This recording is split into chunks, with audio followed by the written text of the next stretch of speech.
கட்சிக்காரன் போய் சண்டை வலிச்சு நிக்கிற. போயிடலாமா? நினைக்கிறமா போயிடலாம். டேய் சும்மாரா. நான் எங்கள் அப்பனை மாதிரியே இவனை மாதிரியே பெரிய வீரெல்லாம் இல்லை. நான் ஒரு சராசரி ஆள். எனக்கு எங்கள் அம்மா தங்கச்சி எந்த பிரச்சனையும் இல்லாமல் சந்தோஷமாக இருக்கணும். நான் நல்ல வேலைக்கு போய் சம்பாதிச்சு அவங்கள நல்லா பார்த்துக்கணும். அதுக்காக நான் எதை வேணாலும் கண்டென்ட்டாக யூஸ் பண்ணுவேன். வளர்க்குற நாய் கூட 2 அடி அடிச்சா 3வது அடிக்கு அது திரும்பி முறைக்கும். அதுங்களுக்கு இருக்கிற ரோசம் கூட இவனுக்கு கிடையாது. இப்படிப்பட்ட வாழ்க்கை வாடுறதுக்கு நாண்டுகிட்டு சாகலாம்.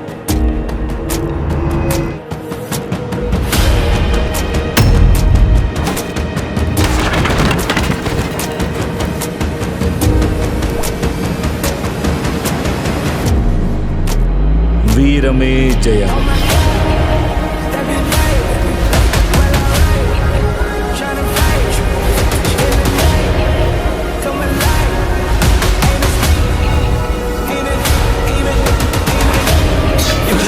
அவன் சொல்ல அதை அப்படியே பண்ணி நான் எஸ்கேப் ஆயிடுவேன் சார். தட்டி கேட்பதே அதன் தீர்வு என முடிவு செய்தான் வீர்.